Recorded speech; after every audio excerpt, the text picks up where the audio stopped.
Outside Bethlehem's hospital earlier this month, Ismail Hawaja sat sick with grief. The Israelis had killed his wife Huda, he told CBC, with an explosion at their home. As is often the case, his story of abuse by soldiers couldn't be verified. The army had nothing to say, and what was happening inside the refugee camp was off limits to foreign reporters. But not to the Israeli media. An Israeli camera went right along with the soldiers, right into the briefings, and right into the Hawaja home.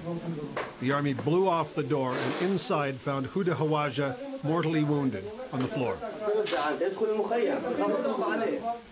Ismail Hawaja clearly thought at that point his wife would live.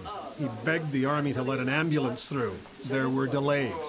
The camera captured the terror of the woman's young daughter and her brother's attempt to stop her from showing the soldiers her fear. After the mother was finally taken out, one of the soldiers spoke to the news crew.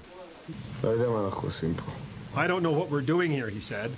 "Purification, maybe. It's dirty here. I don't know why a good Hebrew boy should be here so far from his home." Another soldier said he approved of the operation and that it really wasn't so bad.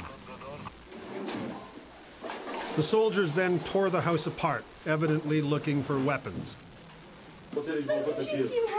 In another scene, a girl begged soldiers not to demolish her home's wall, but in vain. Soldiers commonly smash walls to get into adjacent houses. This tape was actually not supposed to be aired. The arrangement is this. All three networks here agree that if the army doesn't like what's filmed, the footage is never broadcast. In this case, the army decided this tape was too embarrassing, too damaging, so it ordered it shelved.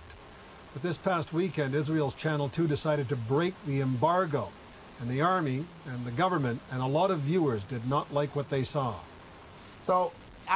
This Israeli official, who strongly condemns Palestinian censorship, had this to say. I would have expected, a little bit more, I would call it self-censorship on the part of the Israeli media.